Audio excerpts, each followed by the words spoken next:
Good afternoon, Nebula class, or good whenever the time of day is that you are watching this. I'm Mr Tavender. I'm the one that's teaching next year. We've seen each other a couple of times, so hopefully you recognise this face. Again, not Mr Regular. Okay, so what I'm going to do today, I'm going to share a story with you. This is something you can keep throughout the summer. If you ever kind of forget, oh, who is this teaching next year? You can watch this video and you can realise how happy you are that it's going to be me. So this book, although I would love to do it in person, I'm actually having to be at home at the moment. And this is a story called Tell Me a Dragon, one of my favourite books, which you might find in our reading corner next year in year 3. Year 3, getting old. So this is our front cover here. And as you can see, there's somebody here giving what looks like cupcakes, I'm so sure they're called cupcakes, to a rather beautiful dragon. So here we have a collection of stones. Where else could they be apart from stones? They kind of look like things like here. They look like dragon eggs to me. Oh, and what's this in the corner? Oh, is that hatching dragons? Can you find any more hatching dragons on this page? So, my dragon is made from the sun and the stars, sparkled with stardust.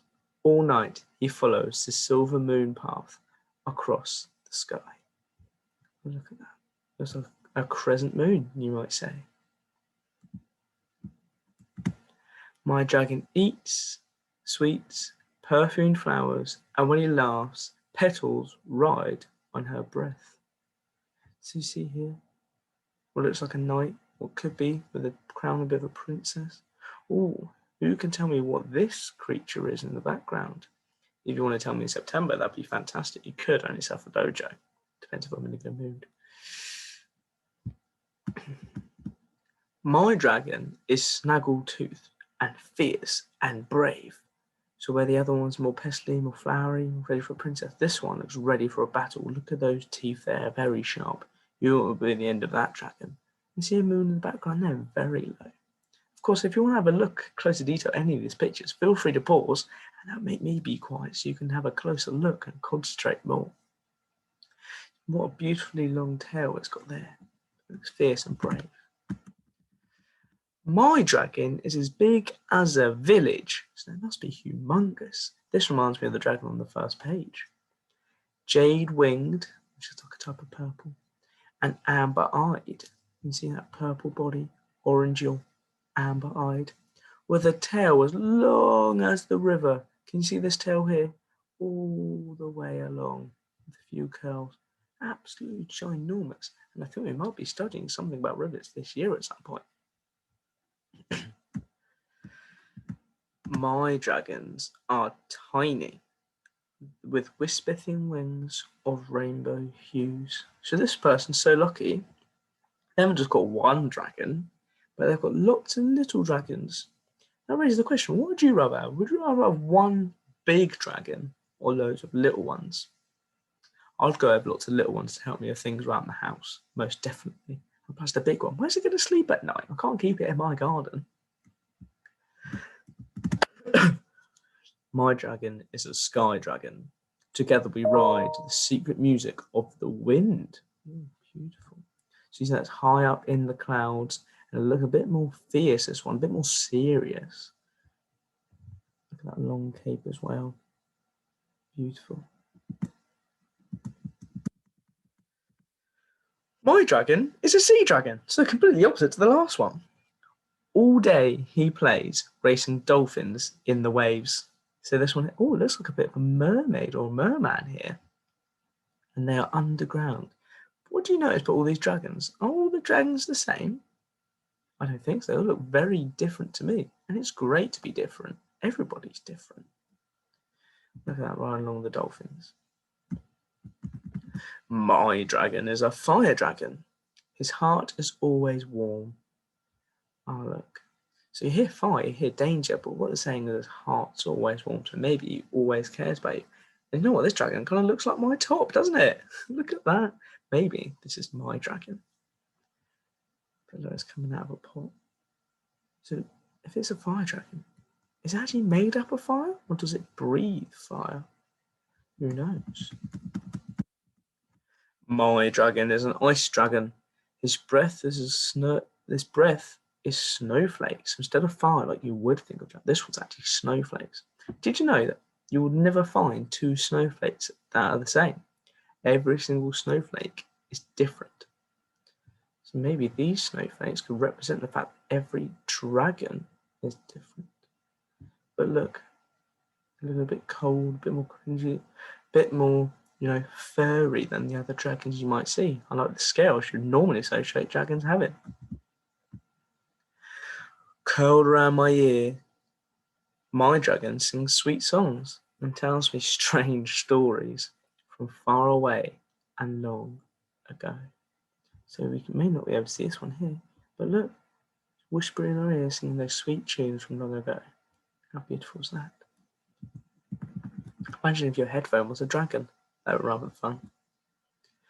My dragon rests, coiled around a great nest of eggs. Together we watch over them, guard and protect them until they hatch, so that somewhere in the wide world, there will always be dragons. So this dragon is in charge of all the little eggs, making sure they're safe, making sure they're warm, to ensure that everybody gets a dragon, but everyone deserves the same. Look at how many different kinds of egg there are. You know what? If you could count the amount of different kinds of eggs, you could earn yourself a dojo. Curled around my pillow, my dragon sleeps and keeps one eye on the door, to be sure no monsters creep into my dreams. So some people think dragons are an evil creature, but this one is here to save him. He doesn't view his dragon as a monster at all. His dragon is his friend who looks after him. Now tell me about your dragon. Look at that. They're all interested to know about your dragon. All of them there, they all get along. Although they're all different, they're all in the same place, and they're all just interested to find out all about your dragon. Dragons exist. Images of dragons can be found in almost every human culture, from prehistoric times to the present day, all around the world. It's just a bit of a page about dragons and the fact that some people, and I think the fact that there must be dragons that exist, based on things that I found on this page. All around the world, in China, Japan, the Americas, Europe, India, and Australia. So that's all around the globe. Every single one of their cultures contains a dragon. There are almost as many different types of dragons as there are people to imagine them, though some are more common than others. There are 4 dragon kings in China. Each rules over a season: summer, autumn, winter, and spring. The 4 dragons control the weather, and if angered, can raise fierce storms. All Chinese dragon kings are water dragons. There was a water dragon, this one, weren't they? In Japan, a dragon is a symbol of power and magic. They seldom have wings. That means they very rarely have wings. They fly because they possess magic. In the past, robes decorated with 2-horned, fire-clawed dragons were worn exclusively by the emperor. On eggs, the early lives of dragon lies. Most dragons hatch from eggs. Some are small enough for a child to hold, cupped in their hand, while others are large as a mountain. Some eggs can take just a few weeks to hatch. Others might take 100 years. Many eggs need warmth to hatch, while others require fire. The eggs of the ice dragon are laid beneath the ice, will only hatch. Pardon me, that's very rude, sorry. Will only hatch when the temperature is low enough to freeze salt water. Wow. Many dragons choose to lay their eggs with a guardian dragon to ensure the dragonlings hatch safely into the world. Some dragons make their own nests and curl up into the eggs to keep themselves. Cuckoo dragons lay their eggs in nests like small birds, like the cuckoo. But about dragon skin, scales, and feathers. Most dragons have scales, like reptiles. They shed their skin in order to grow. If found, a dragon skin can be fashioned into armor, light wear, but through with no arrow can ever pierce. It's actually so strong. But dragon skin is hard to find. Dragons are proudest species, shy of humans. They spend many hours grooming and polishing their fine scales until they shine. If a dragon gives you a gift of scale, it means it will come to you if ever you need help. Keep it safe, never give it away, never show it to anyone. Some dragons, like fire dragons, have feathers instead of scales. The quill of a feathered dragon can be used to write poetry, but a human can only hold dragon's feather as a given gift, never if it is stolen. A quill is something we used to write in back in the good old days of pens and paper. Something about a spell. Only a weather wizard can ride a sky dragon. In order to do so, the wizard must first capture the wind of the 3 knots on a rope, each knot binding the spell. The wizard must loop the spell around the dragon's neck, although the first 2 knots can be undone to conjure a storm. At no time should the 3rd knot ever be untied. Some dragons do form friendships with humans, but no one could ever own a dragon. No one, nothing can ever own a dragon. Some dragons, like the fire dragon, will form a close bond with the family and stay with them through generations for hundreds, even thousands of years. Flower-eating dragons usually dwell with princesses, though although these dragons do eat flowers, and their favourite food is knights in shining armour. Most dragons can speak.